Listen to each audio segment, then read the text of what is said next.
This week we share our impressions as we kick off our epic journey with Dragon Age the Veilguard and how Pokemon cards are taking over the world again in digital form. And on this week's Pixel Picks Showdown, dim the lights as we crown the best romance game. All this and more on the Pixel Parents podcast.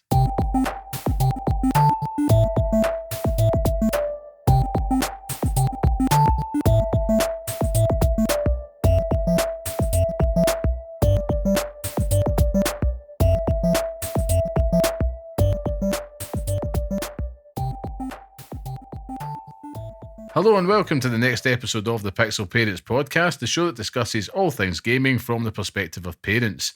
I am your host Liam Kelvin, and today I am of course joined by the bearded one, Scott, the tastemaker. Curry, how are we doing, Scott?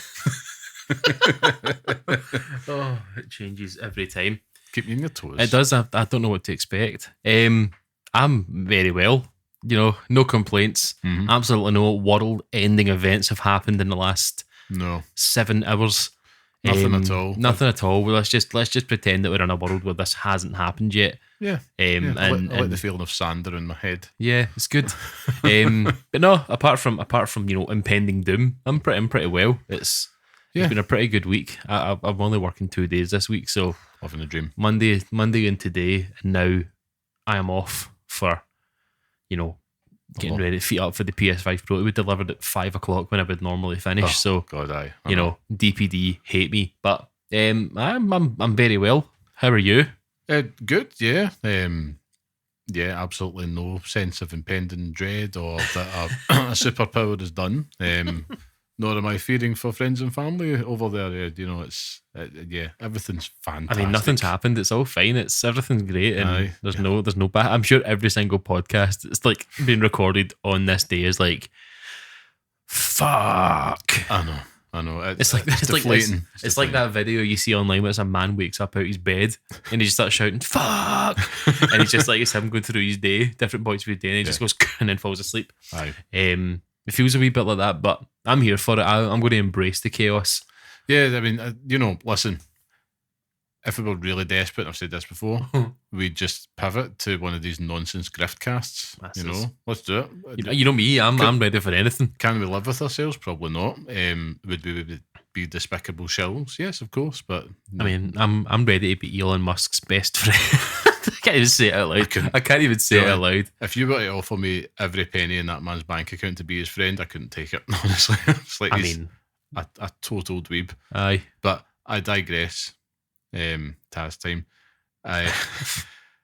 Outside of that, there has been a shining light, I suppose, and we'll probably come to this in a future episode, is that Blue Sky has definitely been the safe haven that was badly needed. Yeah. Badly needed. It's nice. It's community, isn't it? Like it just feels like everyone's just joined it with a shared purpose of not being a fucking loser, which is great. So it's amazing. It is amazing, and people want to read stuff. Like you get lost in the shuffle with people sending you fucking random mad porn bots, or like I was explaining this to my wife the other day. Like on Twitter, I'm about 3 scrolls away from watching someone get shot. Like every single day, if I'm looking at videos on Twitter, I'm 3 videos away from seeing someone get shot, or some mad fight or something like that. Like it's always there. So, what's his name? Huel guy. What's that guy's name? Oh, Stephen Bartlett. It's him shelling out his own products. God, you're always close to him, but he's next, by the way. Aye. I think he's going to do full shell turn soon. He's pretty shelly now, but I think he's going to take that, take that tail, proper weird turn. But apart from that, it's been nice going under Blue Sky and finding people of upstanding character. It's nice, like and seeing people being creative and like being able to see their artwork and people just wanting to share things that they love. It's great. Like, I love it. I do like that, and it's very rare that you can just find a safe space to just nerd out and talk to other people that are just happy to share their interests and passions, and there's no even things like ads. I don't miss that at all. Like it's just been such a good, healthy space for the gaming community. There is a choice to be made now. Luckily, we don't have millions of followers, Scott, so we can just. I mean, I've already made that choice. So, but it's like if there is now that thing where more prominent figures on games Twitter may have to make, because don't forget, you get to a certain size on Twitter, you have an opportunity to monetize it now, and it's a huge audience. I know. If you're turning away potential millions of people. That's true, But they have to make that choice of whether they want to support it or not. But I think the games community will migrate. How long it stays positive remains to be seen, but long may it continue. Yeah. Long may it continue. It's a good spot. But yeah, we've got lots to talk about this week. About new things. A lot of new things this week, actually.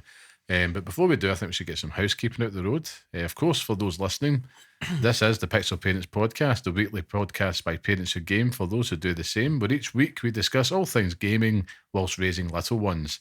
If you want to be part of the podcast, come say hello and share your thoughts with us on Blue Sky at Pixel Parents, or write to us at pixelparentspodcast@gmail.com. And if you like what you hear and you want to support the show, you can leave a 5-star review and share this podcast online with your friends. It really helps us out. And of course, thank you to everybody that joins us each and every week. With that out of the way, Scott, what have you been playing this week? I have been playing Dragon Age the Veilguard. Of course. Of course we have. Yeah, I've been playing it sort of on off. Who's that? That me or you dinging? That's my wife texted me on the old MacBook. On the MacBook. Hopefully nothing important. No, help me. No, it's a website link, which is just probably a hint or something. But yeah, Christmas is on the way. That's it. I've been playing it on and off. I think I've been in. I'm going to stop you. I'm going to stop for a second, because the main topic this week is impressions. Right, okay. I'm going to dial you back and come back to it. I will say I've been playing Dragon Age the Veilguard, and then in other words, redacted until later this episode. Apart from that, I've been playing Black Ops 6 with your fine self. Oh Lord, settled back into the usual routine of knifing every single person that's in front of me, and getting myself to the gold. That's right. Gold camo. That's right. Which is disgusting. We're in the presence of a specialist, ladies and gentlemen. Absolutely filthy. And I've also been playing, Pokemon trading card game, Pocket, whatever it is called, TCGP. And I just like the routine of it all. I don't think it's it's not going to take over my life, because it could, it easily could, but I just like the fact that I got a notification on my phone that says a booster pack can be opened, and then I might get another Raticate or a Rhydon. And you watched me open a pack just before we started, and it was 2 Rhydons. It's like, come on, Nintendo, stop fucking me here. That's true. Stop fucking me over, Nintendo. I want to spend money on this. Stop taking it away from me. But apart from that, I've been really wanting to play, because it came out on Game Pass, the Metal Slug Tactics game. Yes, I've been buzzing to play that, and then just Game Pass. It's on Game Pass. So it came out the other day. So I'm kind of keen to get into that. So I think that'll be on the list, because I'll talk about it in the redacted section. But I'm kind of to and fro on it. So I'll maybe jump into Metal Slug for a. It's a common mistake to make there.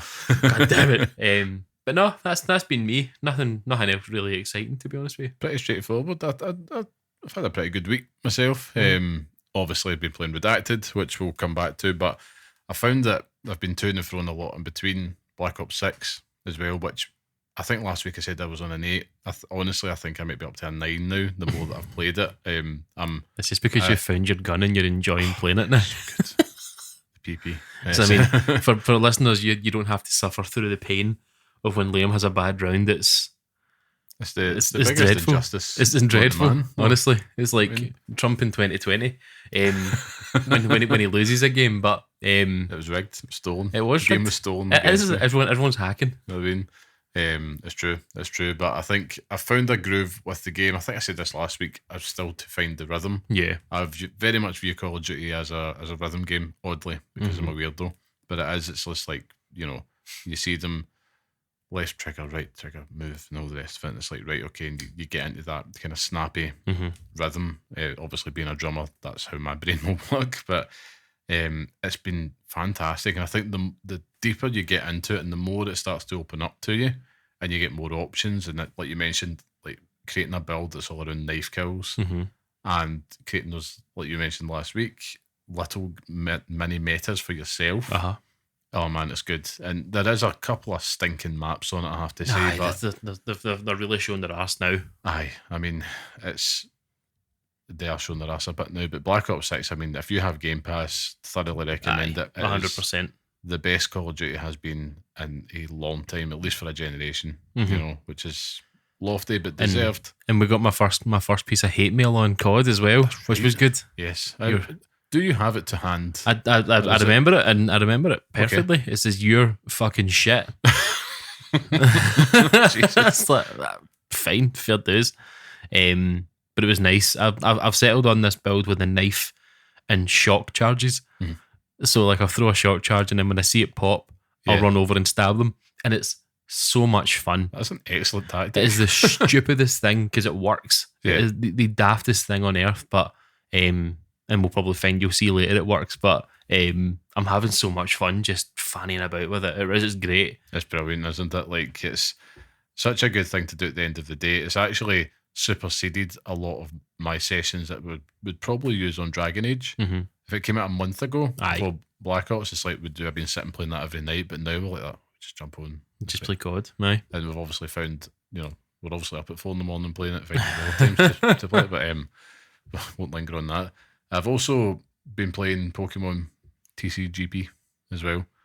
It's really addictive opening the packs. Yeah. Like, but as I was saying to you earlier, it's just making me really want to go buy physical Pokemon cards. As someone who's just sold like an absolute belting collection of them, I do find the card acquisition to be rough, but so is the physical game. But this in particular, like, say if I get another Taurus, I'm going to scream.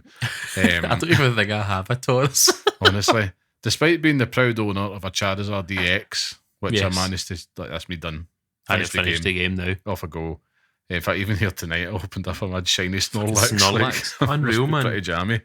So I can quit the game now, but the card battles is the part that I've been impressed with, because I haven't properly played a card battle since I was about 9 years old. Yeah. And I remember some of our older listeners, because obviously you put me in that camp, Scott, of ancient listeners, may remember the old Warner Brothers store in Buchanan Street in Glasgow, if I'm right in saying. And it was... Is that right at the top? I think so. It might be Buchanan Street or Sucky Hall Street. I'm not sure. I was away and I didn't really know my arse from my elbow, to be honest with you. Let me see. Donald Dewar there? He was there. That's Buchanan Street then. I was in Glasgow anyway. I was on Buchanan Street, yeah, it was. And I just still remember it because you used to go in and they had like these big amazing like Warner Brothers characters, statues all over the place. And you would go in there and you would have Pokemon League days. Yeah. And it was just a case of going in, you had the wee counters, energy cards, and it was like you'd play it, try and get your badges. So it did take me back, harken back to that, and I thought the games on the app were very snappy to the point. I liked the idea that they gave you rental decks, so you could just get in straight away and play with AI as well as real people. Yeah. Which is something I think that the likes, if I compare it to Marvel Snap, which I'm going to have to, that's something that is missing. But I do think, the games were quick. The masterstroke of the rental decks was all in its favour. But I do think there's just, when it comes to the acquisition side of it, that's just a bit muddy.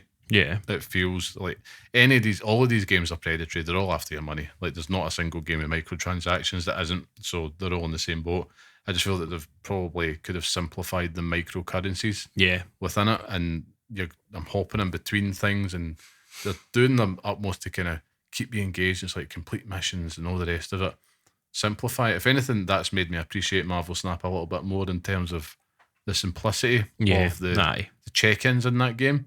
Two very different games, of course. Like, you're not playing Marvel Snap to collect the cards as what you're doing. Like Pokemon, Are you not though? You are, but you're doing it for the purposes of battling. Yeah. So it's very much like Hearthstone in that sense. But with the Pokemon cards, it's collection first, battling second. It's flipped in Marvel Snap. Yeah, so that's true. It's not a one-to-one comparison, but I can it's been great just kind of seeing everybody just get buzzing about it, posting up, look what I've got. Is Pokemon's, has it ever gone away? I don't even want to say it's Pokemon's back. so hot right now. So hot right now. But it's yeah, it's been a good old time just kind of seeing everybody pure buzzing about Pikachu again. It is, and you know, it's nice having the old decks back. Yes. Like, let's put some respect on Gen 1's name, because the OG is the best. Absolutely. Like, as soon as they start bringing up like Totodile and all that, I'm cashing out. I'm leaving the casino. If I get a soft spot for a alligator, but nah, man, I'm just like, you know what? There's too many. Then you get unknown. 17 million different versions of unknown. Like, what the fuck is that? Your vendetta against this Pokemon. It doesn't make sense. It really doesn't make sense. I know there was. I must admit, like I think they got away with it. Yeah. And they went up to 251. I think as soon as I started to saw Celebi, I was like, oh, wait, I see what you're doing here. And then, you know, you got the Ruby Sapphire. 400 million. Like, how many Pokemon are there, like, officially? I believe it's either just under or over 1,000. That is disgusting. I know. Like, that's the thing that puts me. See if they just released a game that was kind of just largely the 151. At 1,025 to answer your question, so diabolical. If they just released the one with the 151, I know we're talking from a old bastard perspective here, right? Very sweary podcast this one.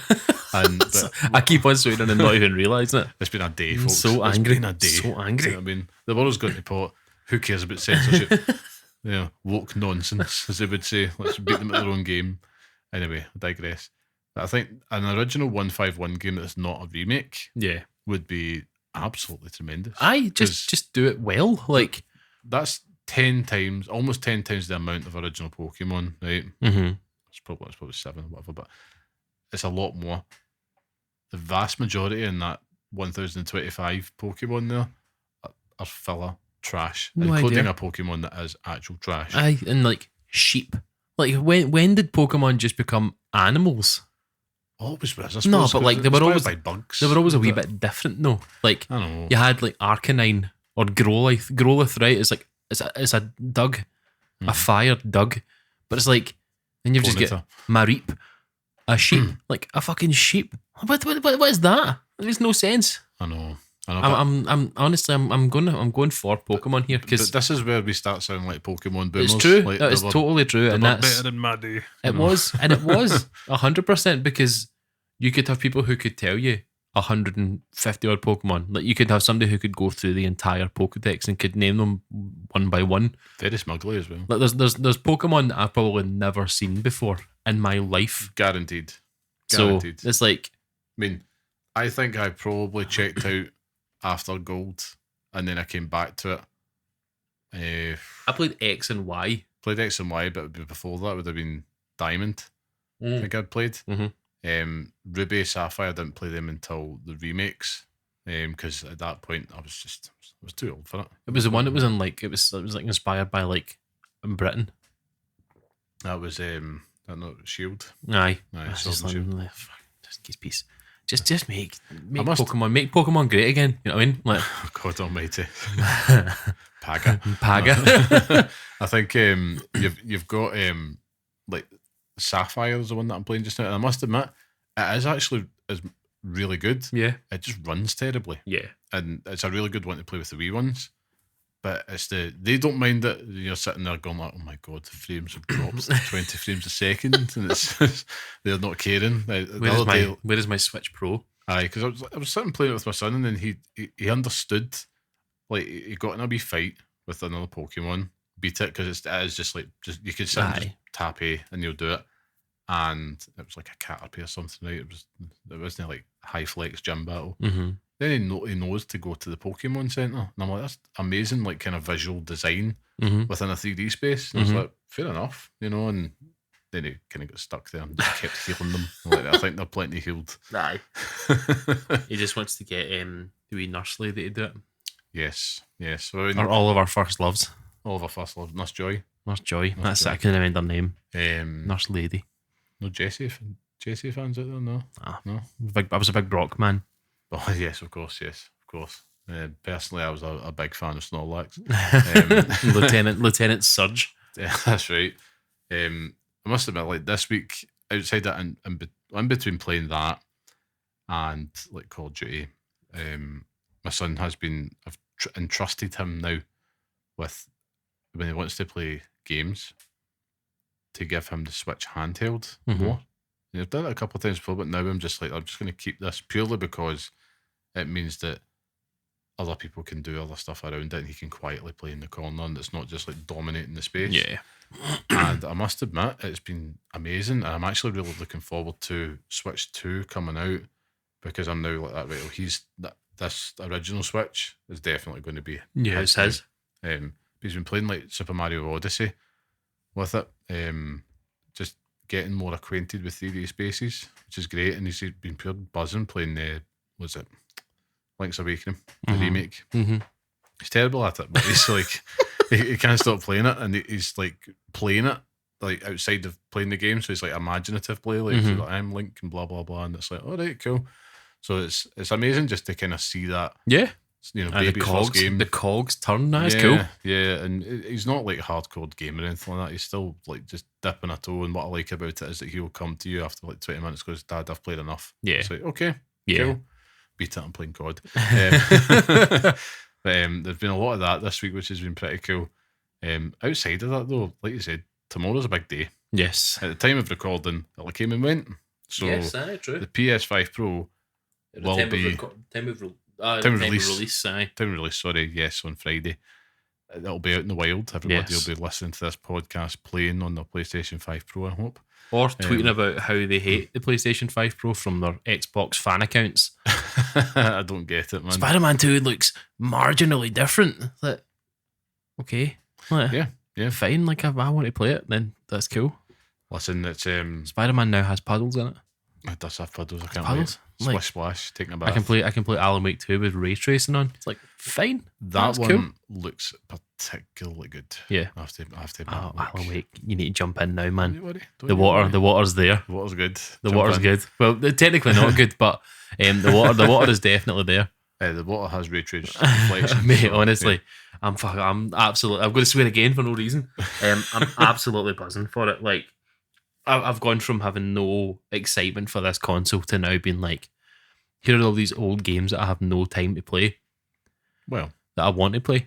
Well, I'm going to pull on that thread before I do. I will say next week's show will be all about our proper impressions and takes on the PlayStation 5 Pro after we've had like a good week with it. We'll be able to come to you with that. Hashtag not provided by PlayStation. Hashtag bought with ourselves. It was a good decision or not. This is where the grift starts, though. Don't you worry about that, Sony. I'm coming for you. Herman Hulk's your big handsome hunk. I'm coming. We're on enough hit lists just now. You know what I mean? Listen, I'm nothing but complimentary about that man, Herman. Yeah, that's true. That's true. He does know his onions. I will say, so next week, we expect that. Yes. But as you'd mentioned, Alan Wake 2, right? And playing games you don't have time for. And with the PS5 Pro launch coming, it's made me think about what the rest of the year looks like. Because we've got Dragon Age of Veilguard in hand. What does the rest of the year look like for you, Scott, in terms of what you're looking forward to play? What do you see yourself playing? You know, is there anything that's really sticking out, or is it just going to be, do you know what, I'm just going to take my time? Take your time. I'll probably play Dragon Age for a while. Yeah. The way that the playthrough is going at the moment, it's going to take quite a while to get through it. Absolutely. The next game on my list that I'm actually excited to play is Soul Reaver. Legacy of Kain, the Legacy of Kain remasters. When's that out? Beginning of December. Oh Christ, yeah. So apart from that, there is literally, for as far as I can think of, there's nothing else on my list. Yeah. So it will just be, I think it's probably going to be time for Final Fantasy again. I think that the hard playthrough starts. Yeah. Alan Wake 2, I'll get the Platinum Trophy on that, on the PS5 Pro. And then I'm still choking to play The Witcher. So I know there's nothing happening with it, but never a bad time. It's never a bad time for it. So this is the best time of year to play The Witcher. But I think it depends how I feel after Dragon Age, because they're very similar. You know, not massively similar, I know but what you mean. Same veins. Like same veins. Yeah. So I don't know, but I think it will be Dragon Age for the moment, and then Final Fantasy and Alan Wake 2 after that. It's a pretty good lineup. Aye. And apart from that, I can't really think anything else. I mean, for me, I think there's two that's only sticking out to me. Life is Strange, Double Exposure. Mm-hmm. I think I said this to you yesterday. We're playing Call of Duty that I dying to play the game, as you know. Mm-hmm. True colours truther over here. And it's listen, you got me on that boat. Exactly. So I mean, even you must be interested in it now, which is even remotely. Right? No, not even an inch. Not even an inch. But I'll regale you with this. Regale you with your tale. I really want to play it, but I'm also like, I know that has got January sale written all over it. Aye. You know, so I might hold off on it. I'll see how I'm feeling because, like you, I intend to be playing Dragon Age right through to the new year. Mm-hmm. You know, I am not rushing this.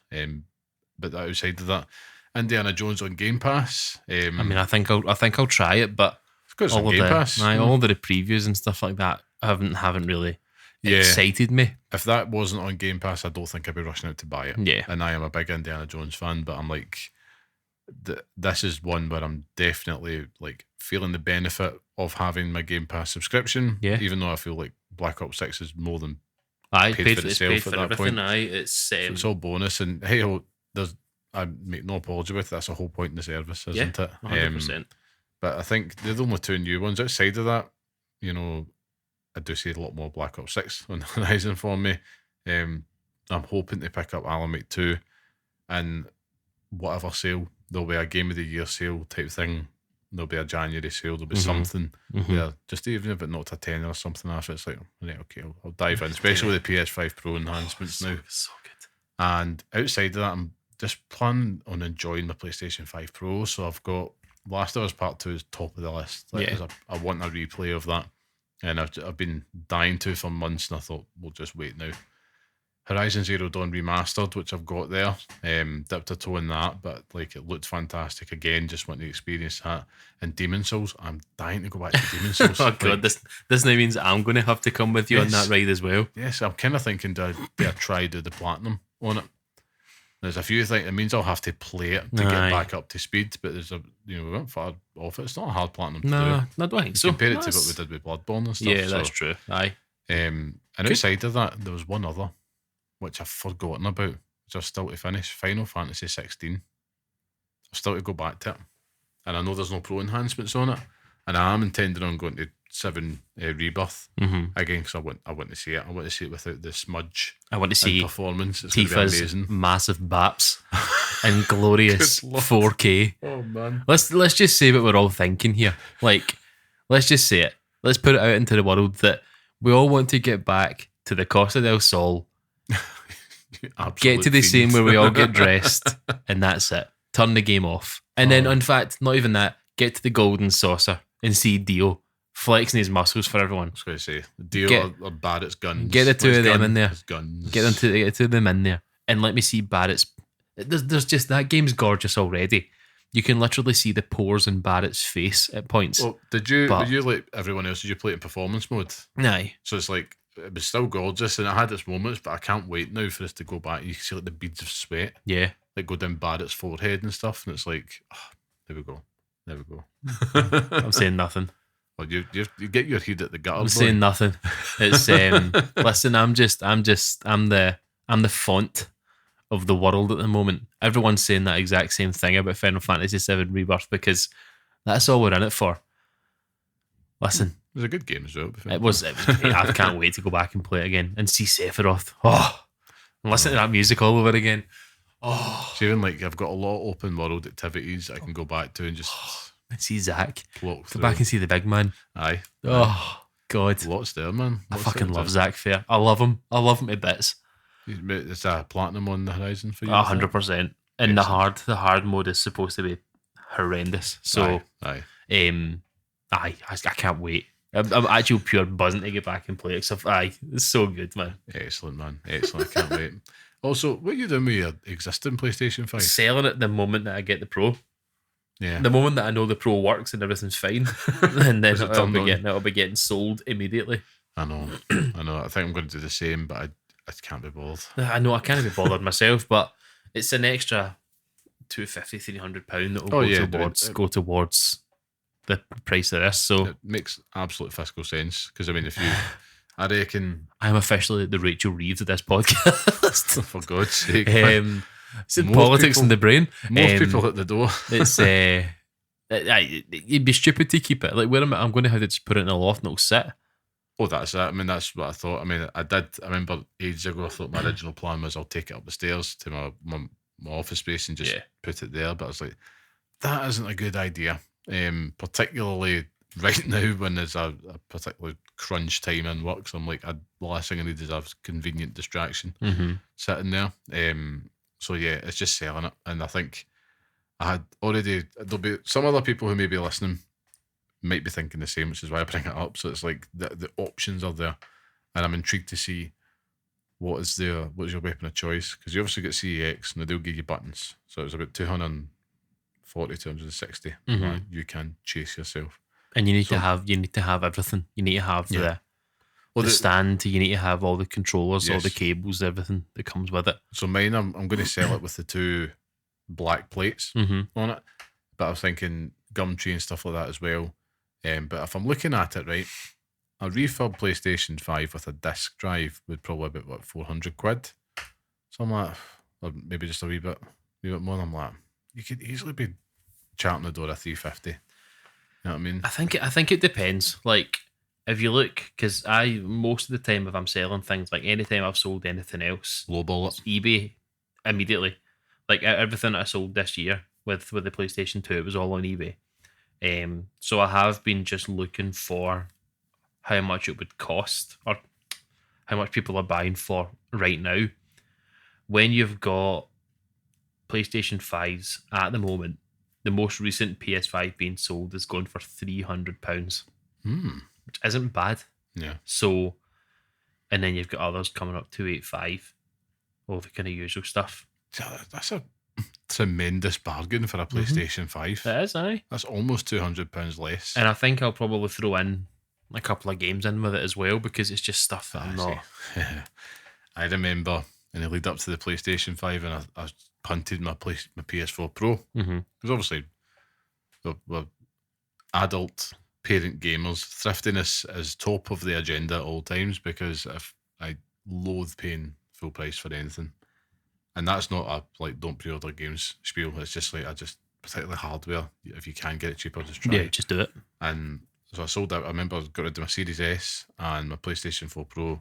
I sold privately, but I tried to punt it with all the games. It was like Call of Duty Modern Warfare, and there was like some absolute tripe in there as well, like that nobody wanted. And I was like, it included with the bundle, and I was getting messages here, mate, can I get that out of the game? I was like, no, get them took. And it was a stupid way to try and inflate the price, but you take what you can get. It's true, aye. It's just the daft things that you can do with it. But if I get anything for it, I'm fine with it. Like, it's not, I've got the money there for the PlayStation, so it's not as if I'm having to sell it to pay for it. So I've got the money there. It just helps. Of course. I'll pay for Christmas. I'll pay for Christmas. At this time of year, that's it. It definitely makes you feel a bit better after splurging on such an extravagant. I think I've completely, forgotten about that fact. It's been paid for now, so I don't have to think about it. Do you think it's amazing how the 30th anniversary bundle completely eroded all of the price? Like, question about it. I mean, would I have pre-ordered it without the PlayStation or the Pokemon card sales? Well, probably, let's face it. But at the same time, it would have been a lot fucking harder. Yeah. But when that 30th anniversary bundle got announced, and we were all just like, man, we get a chance. We're taking it, because it was a beaut, and it was quite fairly priced. I have to say. And that was the thing. So it's like, if you don't get that, all of a sudden the $699 looks cheaper, and it's just crazy. Like, we don't see that anymore. Now it has descended into like the usual console war nonsense that I won't take part in. But I do find that Sony must be thinking, thank God we got it. A few days, lads, but we're past it. But it's not sold out. I mean, personally, my expectations of it is that it's just going to be exactly what it will be, which is just a wee bit better, runs a bit smoother, and the FOMO is gone. Yeah, ultimately for me, it future proofs me for a few years. Like, my PlayStation 5 could die tomorrow. Yeah. And now I've got a brand new console that will last me for a while and it'll run better. So that's basically it for me. More storage. I will say though, the launch PlayStation 5, fantastic piece of kit, man. 100%. Absolutely fantastic. I've had no problems with mine. Zero. It's ever. probably the best console experience I've ever had. So I'm hoping the Pro keeps that going. But anyway, I think it's time for us to move on to the main topic. Of course, as we had mentioned, is our impressions on Dragon Age, the Veilguard. That's right, we're coming at you with a current topic this week. Current topic? Shaking things up, that's what we do. So, Scott, I thought a good way to kind of break this down is, of course, this is a review in progress, your favourite thing on earth. I'm joking, it's just impressions, but I thought I'm going to start with some categories. We just talk through that just to kind of keep things in a nice smooth line. How's that feel for you? Can't wait. Okay, awesome. So just give me, first of all, a general summary of your overall thoughts of what your time with Dragon Age the Veilguard has been. I think it's all right. I'm not blown away by it. It's not, it's definitely not taking me on the ride that I want it to take me on yet. That's the caveat, yet. I can see there's rebuilding things, but for me at least, I think that it's a slow burn initially. It gives you a sort of 1-2 punch to begin with, and then it just kind of goes, we've done this now, let's slow it down, let's take your time and stuff, which all Dragon Age games do. But I'm not 100% convinced that it's like the best one yet. Yeah, and it's still got time, but for me at least, I enjoy quite a lot about it. Enjoy the combat, enjoy the characters. So, aye. Excellent. How many hours did you say you've put into it? So? I can tell you exactly if you give me a few minutes, but okay. I am. I don't think I'm far. I mean, this is when I open my phone and it's like 400 hours.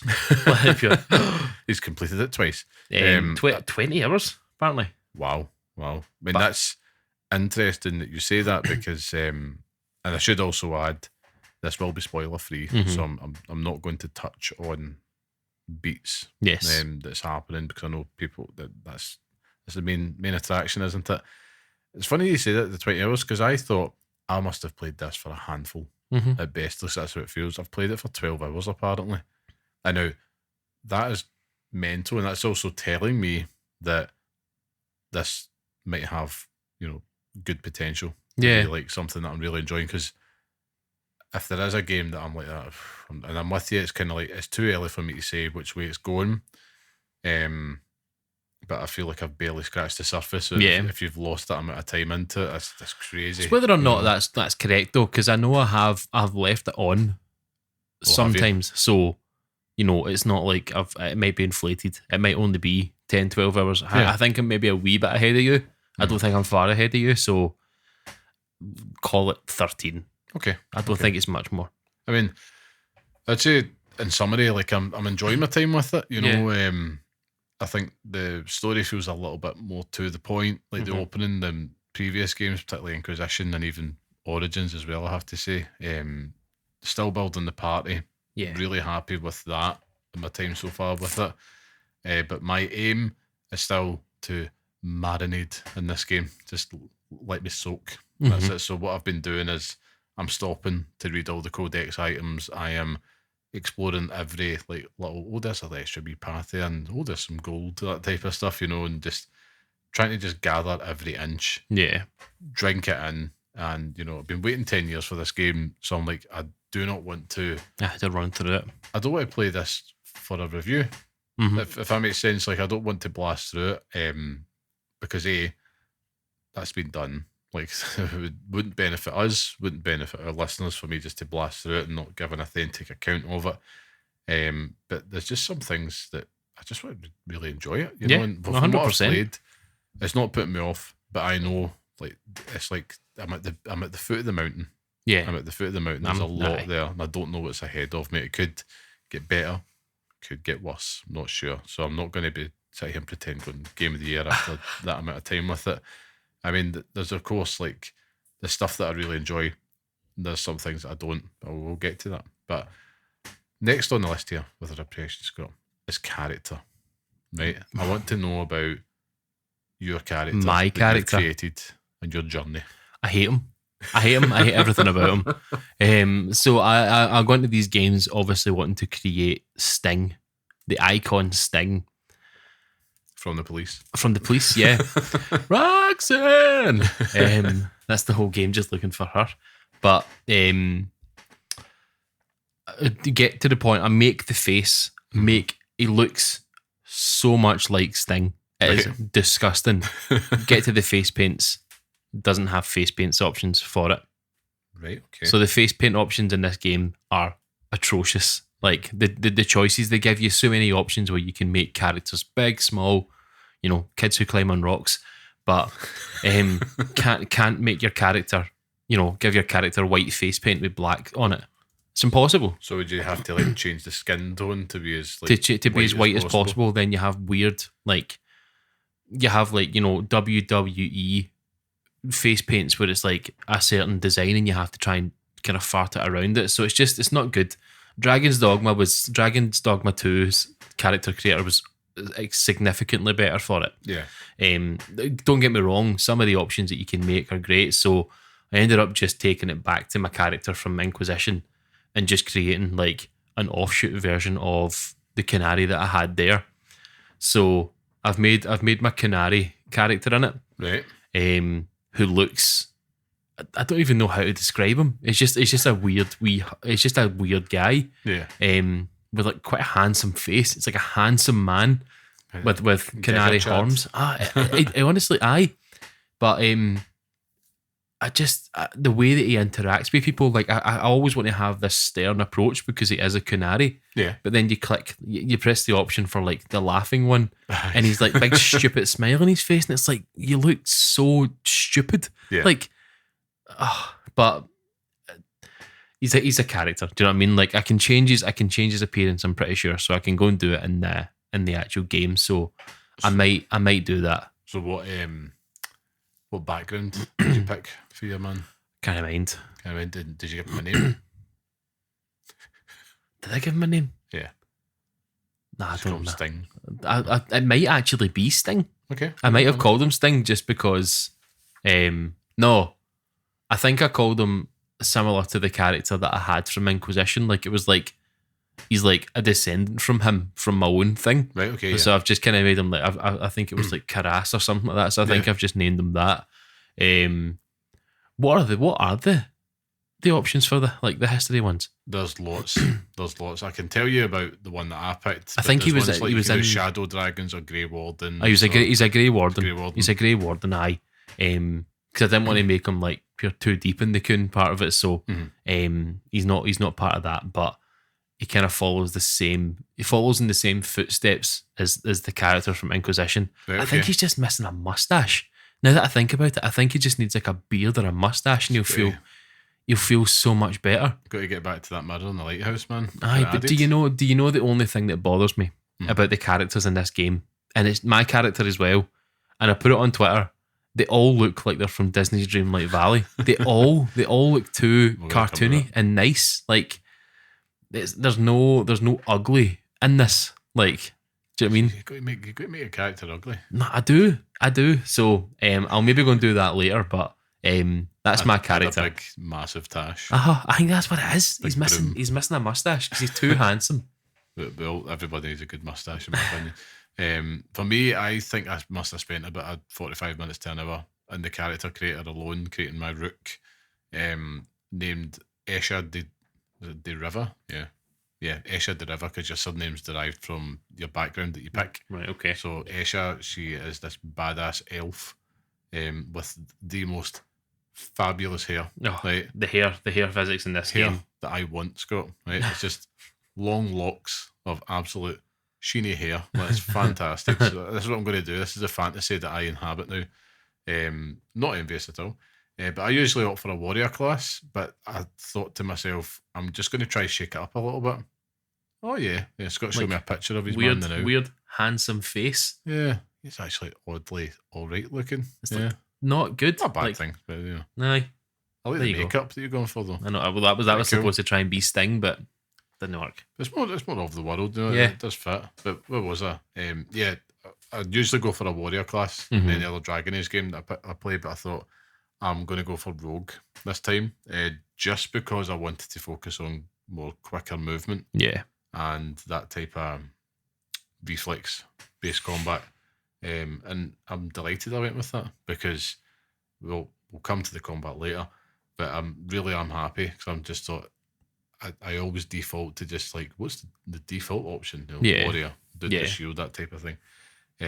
So for her origins, I opted for the Antivan Crows, just because I liked the backstory more. I actually sat and went through the backstory thing. Yeah. How do I really try to get my head into the role-playing space? It's like, how do I want my character to be? So she's really is ticking all that boxes, and I like the backstory with that, which I won't spoil, but it just made sense for the type of vibe that I was going for. And, you know, plus as well, the Antivan Crows, they're never really featured prominently in the game, so this is kind of like the first time. So I was like, cool, let's take that option up. The character, I'm very happy with mine. The only complaint is I probably spent too long with like the face manipulation, which you can sit there for donkeys, and they make it easy. So you have to do is move one of the sticks about, and it's like whenever she's kind of furrows her brow, it almost kind of makes her look like what do you call them for Star Trek? The Worf's. Yes. Commander Worf's head. Commander Worf's head. Yes. Finish that as you will. But it's just, it kind of has that effect every now and then. But on that note, we should move on to the next part, which of course is the graphics. Now, you touched on it, but this has definitely been it hasn't been the hot button issue. There's another hot button issue in this game, which is nonsense. But the graphics, you know. So, what's your thoughts? Obviously, you mentioned that you're not enjoying it, or you just it's not that I'm not enjoying it. I don't want it to come out like that. I just think it looks too cartoony. Like, and that's the choice that they've made. That's fine. Like, all the characters look. I said this to you. I think I said it in text. It's as if Pixar have made Dragon Age. Like, it's just everything looks so shiny and colourful, which is great. If that's the world that you want to create, that's cool. But it just feels like the wrong decision because of the games that have come before.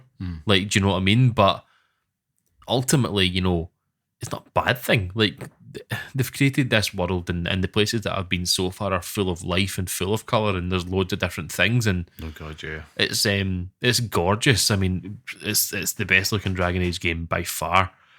But I do just think that it's too. It's honestly, it's Dreamlight Valley. Every single time I turn it on and look at these characters, like it just looks. Every single character looks like that. Some of the facial animations as well are a wee bit iffy. Yeah, some of the mouth animations are like, okay, but it's like watching Enter the Dragon. But you know, you can forgive that because making games is hard. But that's kind of my 2 cents on it. I just think it looks too cartoony and nice. I mean, I'm enjoying. I like the look and feel of the game. Obviously, like the Disney, the cartoon Dragon Age things. Obviously, that's been there since launch. Like almost like the Fortniteification. Some people, in terms of art style, not gameplay. Dropping in it. Twisted Towers. You know what? Thank the driver. But I think, you know, going down the route of taking a strong art style with this, I think does more in favour for any game, including this. That you've basically just said that, just rather than certainly going down the kind of grim brown route that we've seen since the 360 days. And if you compare this to like Dragon Age Origins or Dragon Age 2 in particular, where it was just like brown the game, it is a stark difference. Inquisition, they discovered bloom lighting. You know, it's a little bit. It started to go more towards this. What I'm enjoying about it is that it makes it more distinctive from like the Mass Effect in their stable, and it's amazing them going for the kind of more soft bloom focus type art style instead of a film grain type kind of more browny palette. It's doing wonders for it. I mean, I think like it actually reminds me more of World of Warcraft than anything else. There was like an arrow, a bow that my character had, and I'm like, this is really looking like they've just lifted that from a Blizzard asset type of folder somewhere. But it's the subtle change.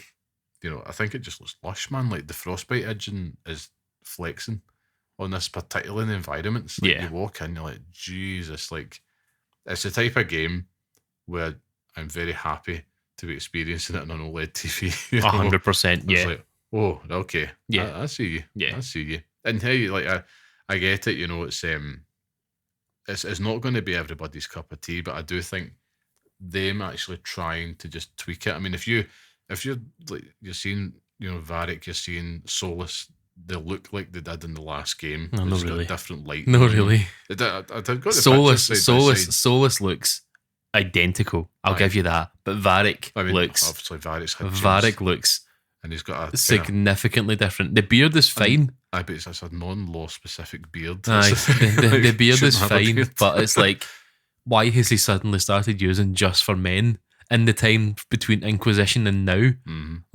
It makes no sense. But that's oddly the only kind of grim, dark choice that they've made that I've spotted so far. It's like, let's make him darker, because it wasn't like that. No, he was the comic relief. But no, I agree with you. I do agree with you, and I think that I like the fact that they're not towing the line between this art style that we have now and another art style like that would take it back. I think that you either go the whole way one way or the whole way the other way. So to have the colour and the lush environments and stuff is great. Yeah. I just think that in my head, having played all these games in the last 3 months, it's just like a bit jarring. Do you know what I mean? Like it's like it's like watching Toy Story 4. Toy Story 5 comes out and it's in black and white. It's like, I know these characters and I know all these people, but why does it all look weird? Like, I mean, you could even make the comparison as like Toy Story 1 and Toy Story 4. Yeah. Like, yeah.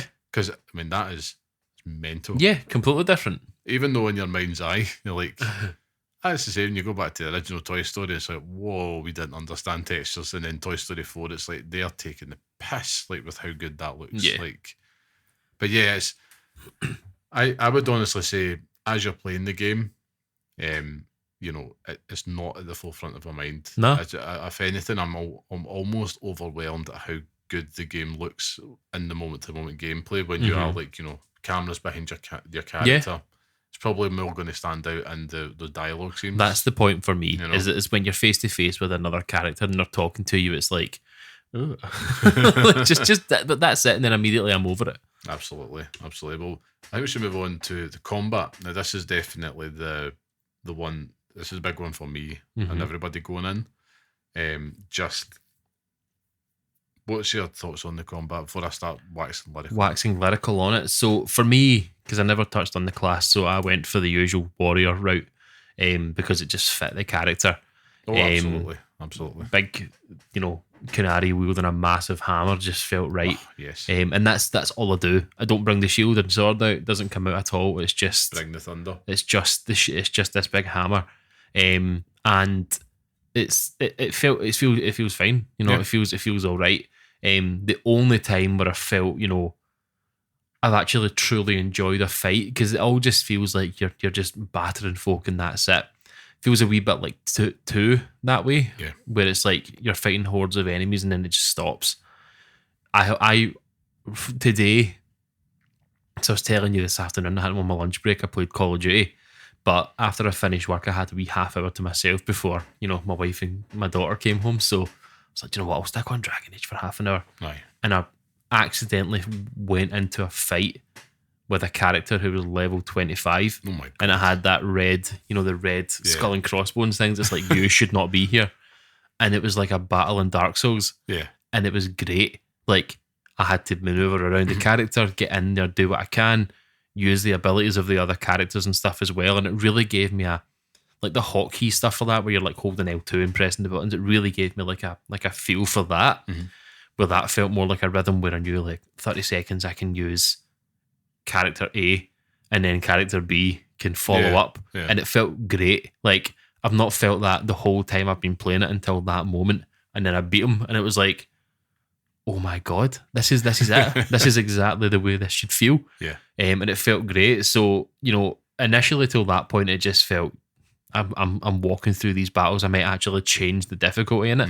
And then I bumped into that character and I was like, nah, I'll stay where I am, because it was honking. Epic. It was great. Epic, yeah. Honestly, I would recommend it. But that was just good, by pure accident, like the exploration in this one area where you could just go straight to the quest marker, but then you just see a random wee turn off to the right, and you go, "Oh, let's go down here and see where that goes." Off the beaten path. It was cool. It was great. I mean, yeah, no, that sounds awesome, man. Like, I think I'm very much with you on it. Like, I was like everybody else going into it, not apprehensive, not curious about the combat, especially when you saw the snippet of like kind of the gameplay, with the dragon and stuff like that. And you know, I was just thinking, how's this going to feel?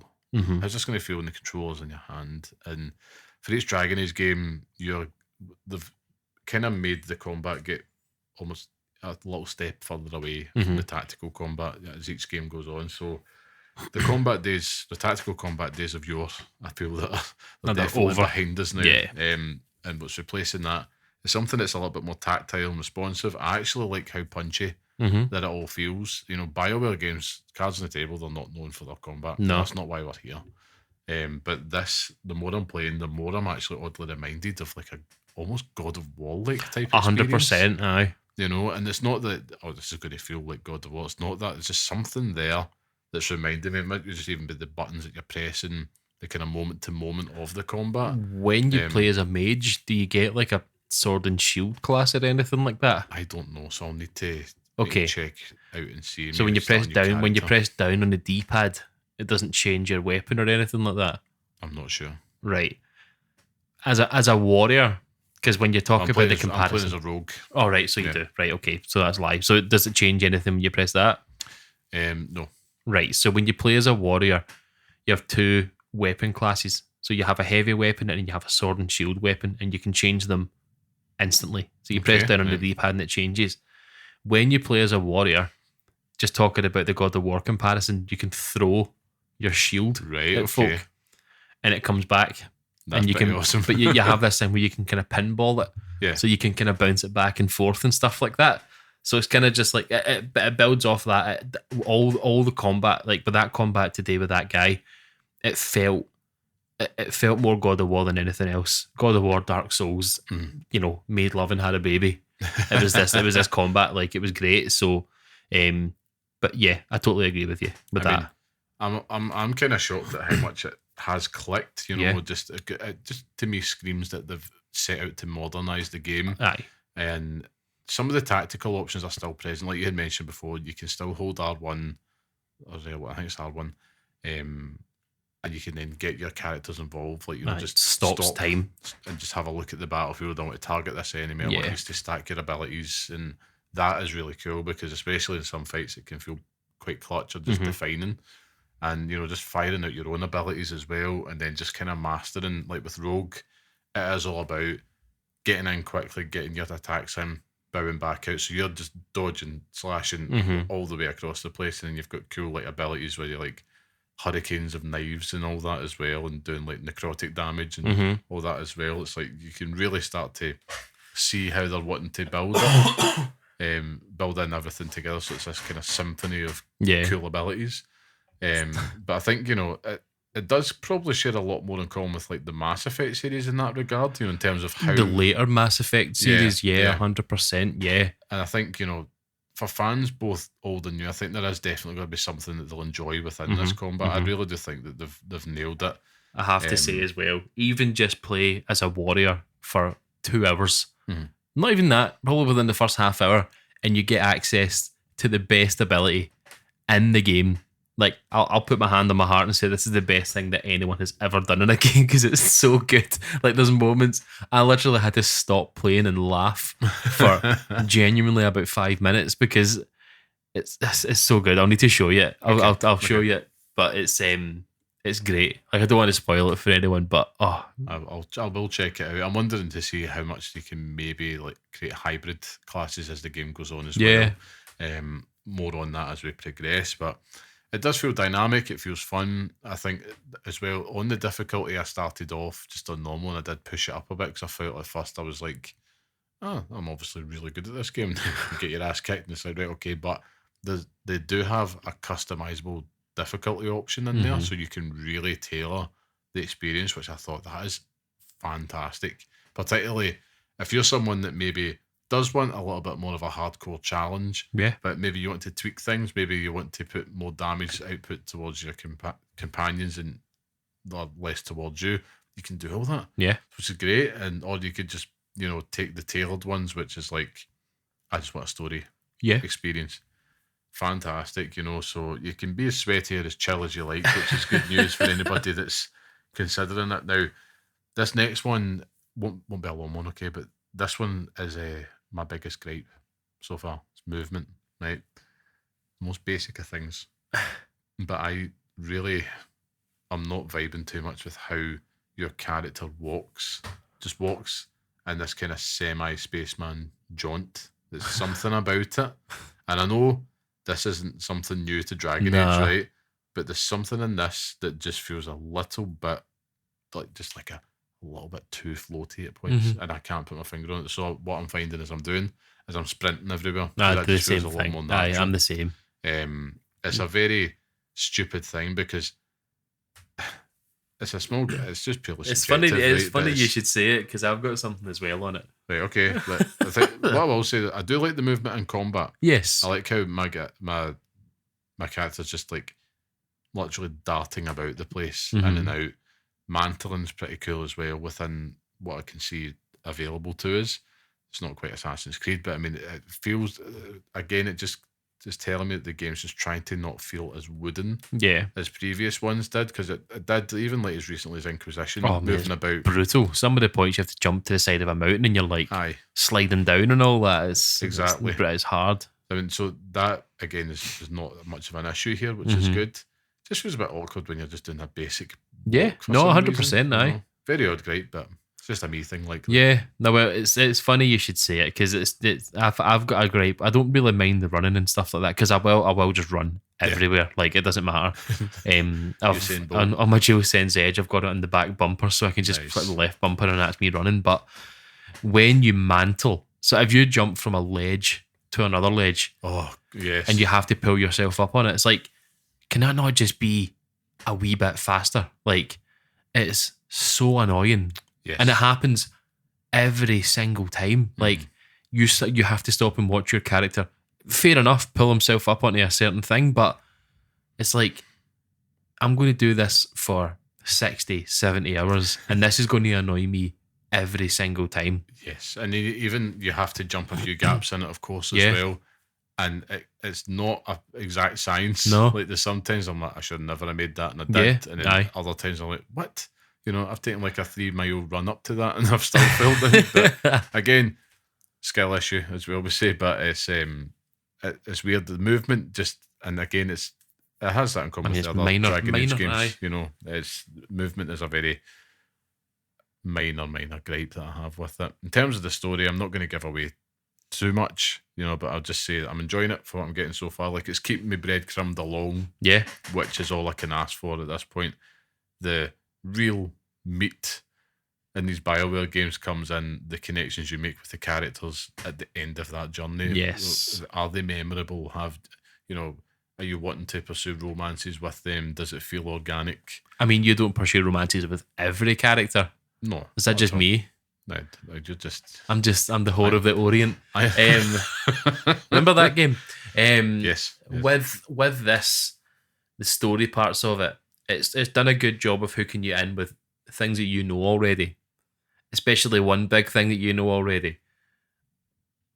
But I'm here for it. I'm enjoying the fact that these games talk about, like, not story based, but there's like parts of it talks about, like, the Orlesian Empire, and I'm like, I know who that is. I understood that reference. But if you didn't know who that is, there's a codex that tells you everything you need to know. Yeah. I find it a wee bit fiddly to navigate sometimes. I can't, like, I'll press circle and it'll back out and I'll go straight to the game. And it's like, no, I just wanted to go back. Like, yeah, it's a wee bit fiddly, and the wee character skill trees and stuff like that, and the way you navigate the menus is also a wee bit cumbersome, just because I'm unfamiliar with it. But you're right. The flow doesn't feel particularly natural. No, but it's not great. It's done a good job of fleshing out that universe. As you talk about, the Antivan Crows, Like, it's done a great job of fleshing that out. And the character that you create is true to the race and the people that they choose as well.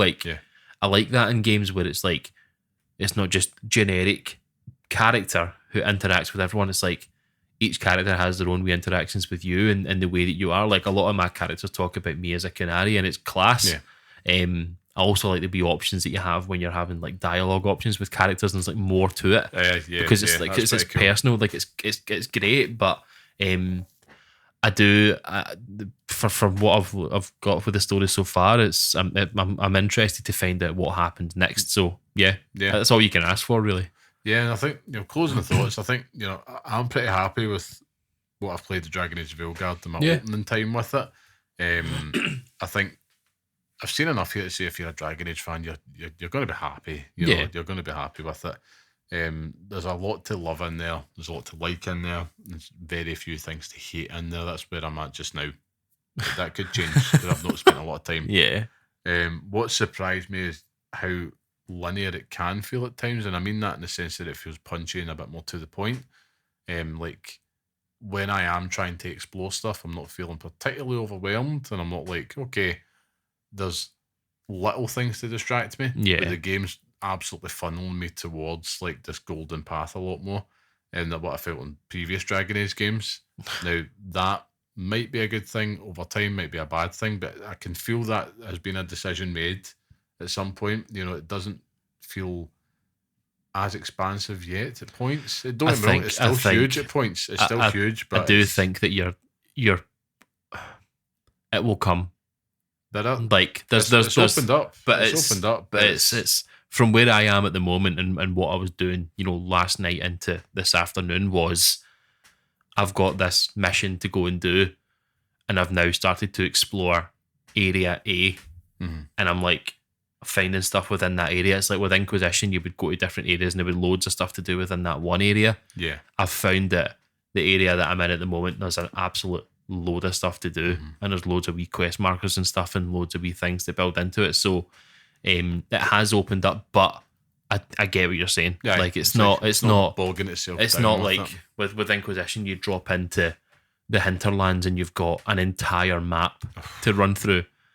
And a horse that cannot run fast. It was overwhelming at points. It was Inquisition because it was very much like deep end. Yeah. The thing I will say with this though is that the maps and the areas and locales for the moment are not memorable. Like, and that might just be because I've only just started playing it and I'm not fully understanding it, but I could run through the first area that I'm in at the moment and I don't remember anything, landmarks, anything around it. So that might come with time, and that would come with time probably, but for the moment at least, it just seems like, there's a tiny wee road here, follow that, and that takes you somewhere else that then loops around and brings you back around this way. Like, it's just a bit annoying that way, but aye. No, I mean, it's done a good job. I mean, it's not bogging itself down with the exposition, I'm feeling as well. Yeah. Can it keep it up over the course of a very lengthy play, Scott? That is a big question. That's a tough one, aye. We don't know yet. We don't know. So I hope it does. Yes. And I really am hoping, and I'm not going to sit and assign a score, it's just early, but I'm hoping that gives people a little window into where we're at. Yeah. And if it, let us know, are you playing Dragon Age Veilguard? What's your thoughts on it? Have we swayed you? Have we put you off? Let us know. I'd be delighted to hear. I think this will be a total Marmite game. Like, you're going to love it or you're going to hate it, to be honest with you. It's yeah. I don't know. I don't know. I do think it's there's a lot to love. There's a lot to love in it. See, if you were to look at it face value for what the game is, you're going to love a lot. If you're going to look at it from the thing we've not touched upon is the absolute just nonsense that's in the lead up to this game with the usual grifters and that can get in the sea. Like, honestly, how you can enjoy anything with that type of mindset is beyond me. The game is what you make of it. It's a BioWare game. It does. See, if I think back to playing like Mass Effect Andromeda, now that was a game that I really felt I had to push myself up the hill for that one. I'm enjoying this. Yeah. This is great. And then it's like, oddly, like 30 hours in, I'm like, this is crap. I can't do it. It's I can't the worst, do it anymore. The worst game. And I'm not. That was immediate with Andromeda. Yeah. And I was kidding myself on with the kind of tinted fan glasses on. Yeah. I'm not doing that here. I'm genuinely happy to take my time in this world. And I'm hoping that continues. Yeah, 100%. Hoping that continues. I mean, it's not like... Try to think back to some games this year, but I mean, I suppose your experience with Prince of Persia, The Lost Crown. Yeah. If you were to just keep going with that, even though you're like that, I'm not digging it. It's just not clicking with me. Even like me, like I recently had played Animal Will, and I'm just like, I want to like this, but it's not got enough there for me. Yeah. I'm just getting annoyed. Like that's it. I'm just like, I can turn that off. So yeah, Dragon Age isn't sending those signals, which is good. Yeah. So happy days. I am intrigued to hear how you enjoy your journey as you go on, Scott. Yes, I'll change my guy's face and then I'll let you know. 4 Dragon Age games in a year. That's some feat. That's disgusting, isn't it? That is horrible. I never even thought about it like that. That's an impressive achievement, though. Fair play to you. But I do think it's time for us to move on now, Scott, which of course means that it's time for the Pixel Picks Showdown, where each week we each pick a game from our chosen theme and decide which one deserves to live on in the hallowed Pixel Picks list, which is our definitive list of the best games we recommend to pass on to the next generation of gamers. Now, last week's theme was Cozy Game, with Stardew Valley becoming the latest addition to the list. And in this week's showdown, it's an interesting one. We're going to be debating what best romance game we think should feature on the Pixel Picks list. Should add the caveat, the game doesn't have to just be about romance. It can be. Romancing saga. To qualify, at least has to have a romance mechanic or element within the game itself. Mm-hmm. I.e., you're able to engage in some form of romance with an NPC. Mm-hmm. Because that's what we're all just nerds that love to do that. That's it. We can't ask out people in real life, so we'll do it in games. So as always, last week's winner goes last. So Scott, that'll be yourself. So let's get to it. It still confuses me the way you say that. Every single time I'm like, the last week's winner goes last. And you know, you'd think after 33 episodes that I would get that. But it still confuses me. You do know if you tell me it's going to confuse you, I'm going to keep it in there.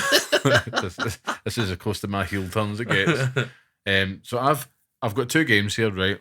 Well, of course I do. And I really was to and fro right up until about a few hours ago, like which one's going to be pick. So because they're 2 of probably some of my favourite games of all time, and it's really hard for me to separate the 2. However, I've looked at our list just now, just to kind of make sure I'm doing a doubler here. So my honourable mention this week is Mass Effect 2. Okay.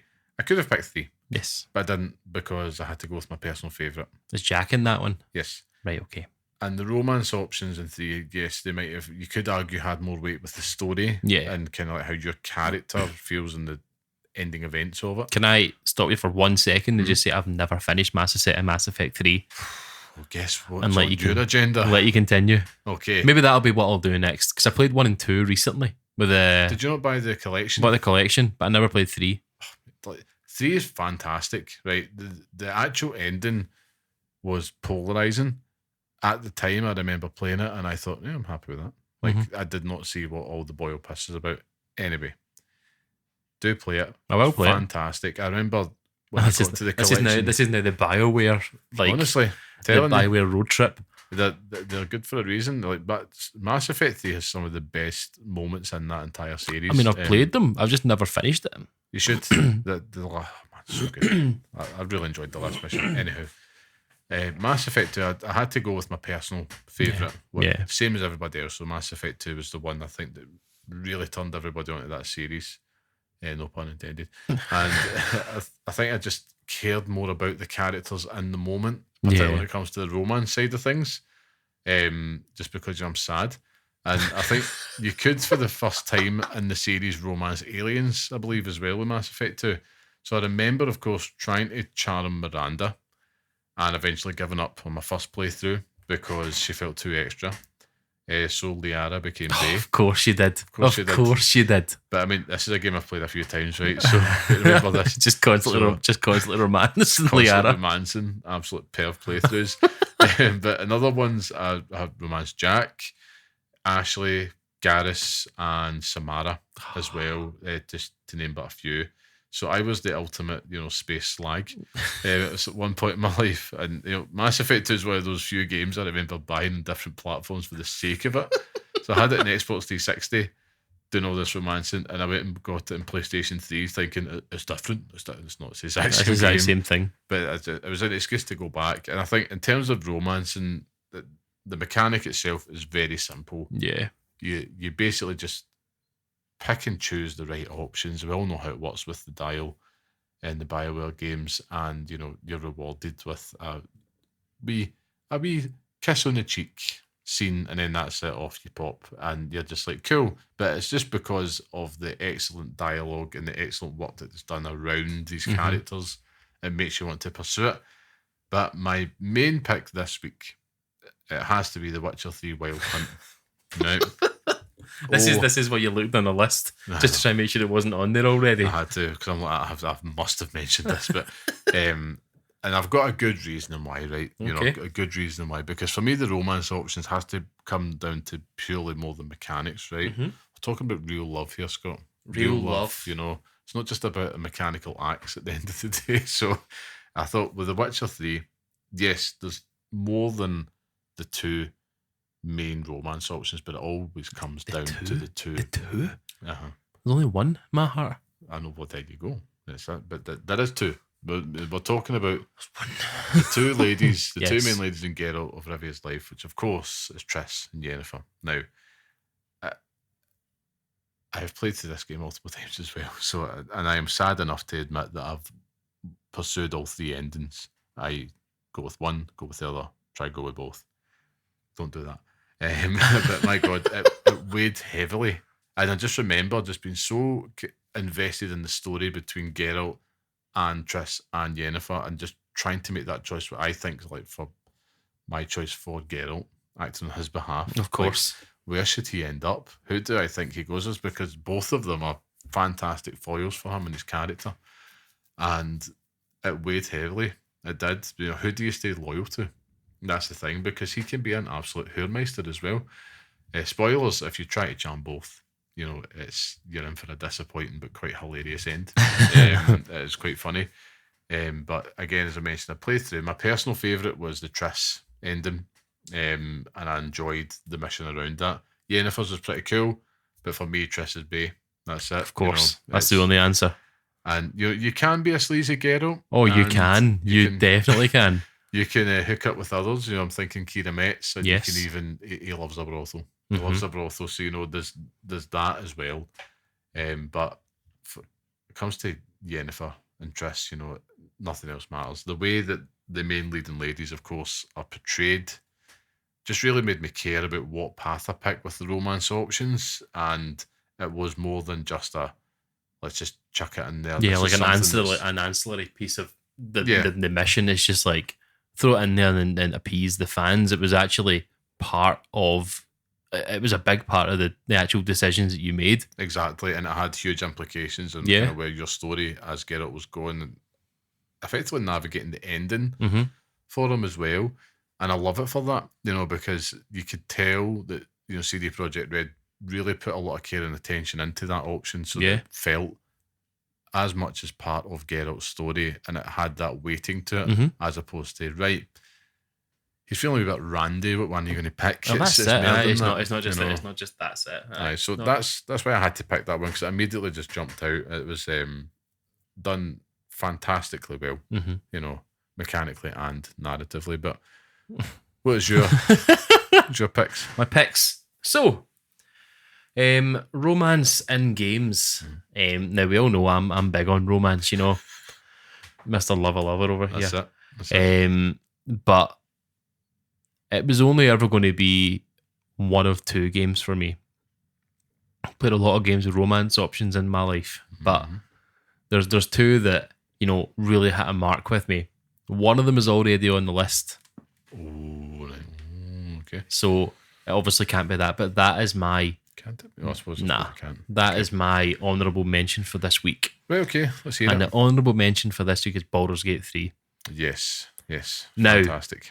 I will preface this by saying anyone who doesn't romance Shadowheart can go fuck themselves. I agree. Go and just leave. Turn the game off. Go and leave. Yeah. Shadowheart is bae. Every decision that I made in that game about, Shadowheart or Lae'zel, Shadowheart wins. Even if it's the wrong decision, it is her. It's no contest. But, you could pump every single member of that team. Yep. And I think I did. I think I actually did. Like, eventually, by the end of the playthrough, I think I did.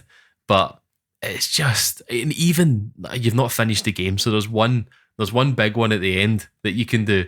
But oh my god, what a game! That game alone, like that game by itself, is on the list for a reason. But the romance options in that game are second to none. The interactions between the characters are absolutely hilarious, and there's a reason why you can get to pick Bobby options in that game as well. Like there's a reason for it. But it just makes me laugh thinking about it, because I can still see the scenes, and even in like reviews for the game, there was always the bear scene, like everyone's talked about that. So it's worth your while just fanning about and doing it. But you can every single person in that team is good to go. Excellent. But no, the choice for this week is actually The Witcher 3. Really? It is, absolutely. It is 100% The Witcher 3 Wild Hunt. It was exactly as you said. It's not just, some of them are just a piece of fun, but some of them fill in as part of the story. Do you know what I mean? Like, it makes me think about that first place that you go to. I mean, I can't remember a character's names for the life of me, but you meet the witch that's doing all the potions and stuff like that. She's like healing this town or whatever, this village. I think she's like a witch or something like that. Blonde hair. That's Kira Metz. Kira Metz, right? Aye. So then you go away and you do your dirty business. Yes.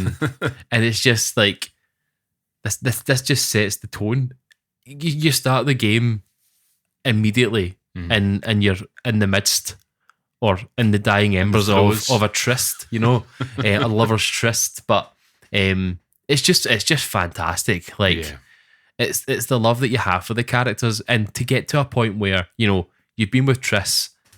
I don't know about one, but certainly two. In the first few hours of two, you fall into a fountain with Triss, and you're doing the deed. And if my wife walked in on me playing that, she would have questions. But it's just with 3, any history you have with the Witcher game, you're immediately going with Triss. But Yennefer is such a good character in that game that you're almost like, but should I though? Like, it's like, it makes you think twice about it, because it should just be a slam dunk. Do you know what I mean? I know, and I know some people. It depends what you think, because Yennefer's probably, I don't want to say maybe the lower correct one, but for me it was always like at least within the games, Triss was the heart and Yennefer was the head. She challenged how you would think, whereas Triss was more about like, go with your heart. Aye. Like, plus she was on the cover of like lads mags back in the day. She was, yeah. She was like a cover star. But The Witcher 3 is a perfect game anyway. Do you know what I mean? But this just adds an extra element that it doesn't need to add. Like, but as you say, it's not just them. you can go do it with anyone, man. Like, you could. It's class. It offers that in spades, doesn't it? And it is just, I'm buzzing to go back and play it just for these moments, and even just like the wee missions with it when you go to like the party, and like you can go with Triss and it's like awkward and stuff like that, then it's like, oh, they're gonna kiss. It's just, oh man, butterflies in the stomach moment. But I cannot wait to see how they bring Witcher back. It'll be difficult without Geralt, but I mean, knowing the care and attention, I will say, and almost put Cyberpunk in as an honorable mention, because again, the romance options in that feel so organic, and it's just the way that CD Projekt do characters, I think. Like, But Witcher 3 Wild Hunt, I think with the source material it beefs it up a bit as well. Easily. Because again, it makes more narrative sense as that waiting. But yeah, I'm delighted you picked it. I genuinely didn't expect you. I don't know if I thought you were going to maybe try and fit Final Fantasy 7 in here somehow. It's Final Fantasy 7. It's more of a tease. It does have options, but it's like you know, the carrot and the stick where you're like, let's just get down to it. But it really could have only been The Witcher, to be honest with you. If Baldur's Gate 3 wasn't on the list already, it would have been that, because it's like that game is just, it's like it's someone with, you know, pent up sexual frustration has made this game, and it's just like you're constantly on a knife edge of like every single decision you make, you're making it with either like with genitals in mind. Do you know what I mean? Like, you're just, everything that you think about is just like, how do we get this to happen? And let's do it now. Like, let's go. It feels almost like seedy in that way. It's something weird about it, but well, I think that's it's more the freedom of the choices within Baldur's Gate 3. But they always have implications as well. Like, it's not just like a one and done type thing. It's like you always come back to the characters, and there's always wee moments and stuff together, and they remember. Like, how do you remember this? It's the strangest thing. But also, Shadowheart is Bay, so it doesn't really matter. So I have a soft spot for Karlach as well. But some of the moments in that game, man, like, obviously you haven't finished it, so I won't delve too deep into the territory. But there's a certain mission in that game that it basically revolves around romance options, and revolves around like you doing something, or you can do something, and it is hilarious. Like, that game is just, it's humor. It's so stupid and like mad. But I think I need to play that again sometime soon, because it's been too long. But I hope that maybe gets a wee hint of a PS5 Pro enhancement or something on the way. But with The Witcher, it's Team Triss all the way. Let's just put a stamp on that now. And that means you win that one, because you said it first. There we go. And I'll concede, because that's 3 for me. Now you can jump back in. That's right. Well, it's a gentleman thing to do. You know, I had to. The era's come to an end. It happened to me once before as well. So, no, well done to The Witcher 3 Wild Hunt. You are the next edition on the Hardwood Pixel Picks list for best romance game. Also, for reference, Baldur's Gate 3 is on the list currently for best role playing game. So, you know, it's not a bad one. Not a bad choice. I think I'm looking at, just having a wee nosy here. So I'm actually really excited, because we've got a lot of really cool, like, kind of topics and episodes lined up. We've also got one that I'm particularly excited about. All I'm just saying is it's going to jingle your bells. But I can't wait for that one. But of course, Scott, we've done the Pixel Picks Showdown, so that brings us to the end of this week's podcast. So thank you once again for joining us. If you like what you hear and enjoy the podcast, leave us a wee 5-star review. Of course, that helps us out, and it makes a massive difference. Scott, it's test time. Where can people find you on Blue Sky? Only on Blue Sky. Llama Man, B Sky, not whatever that is. You see me spouting absolute nonsense. I was actually just looking at it there so I could remember what my username was. Lovely. llamaman.bsky.social. There you go. And just read the last thing the last skit that I wrote about Triple H's best theme music. Oh, right. That would have been the one that was before the game. It is my time. Mm-hmm. It's the best one. It really is. It's the best. It's the best Triple H theme song. Yeah, like, it's underrated as hell. It's so good. But that devolves into nonsense. But I think that I think I'm just going to start tweeting out or skeeting out random wrestling things, just because there's not enough of that on my Blue Sky yet. So that's what it's about. Blue Sky, follow your passion. That's follow your heart. Follow your heart, not your farts. Of course, if you want to follow myself on Blue Sky and my skeets, you can find me there at carmelite.bsky.social. I think it's pretty apparent that we're chucking Twitter into the sea. Get it? So naturally, we're just going to be probably migrating away from that. We'd love to see you on Blue Sky. If you're a gamer, if you're someone that is interested in any type of hobby, check it out. Get signed up. You'll have a good time. Of course, can't end the episode with a big, massive thank you to our producer and the music man himself, the talented and handsome Mr. Sean Murray. He might be making an appearance. Oh, honestly, it's the biggest tease that I've had this year. I've played Final Fantasy VII Rebirth this year, and it is the biggest tease that I've had this year. I need Sean Murray on this podcast now. It's a tease on the level. Like, if this was a video podcast, it's just like the end of the Avengers, and it's just Sean's face turning around like Thanos, just smirking. He's coming. He's the big. Fine. The big man's coming. Aye. Do it myself. You get an Infinity Gauntlet just with pictures of Final Fantasy characters on it. Oh man, absolutely. I will look forward to that. But yeah, you're just going to have to listen to find out when that one lands. And of course, you can listen to the next episode on all major podcast platforms and follow us on Blue Sky at pixelpainters.bsky.social. And of course, write to us at pixelpaintspodcast@gmail.com. Until next time, stay safe, stay sane, and thanks for listening.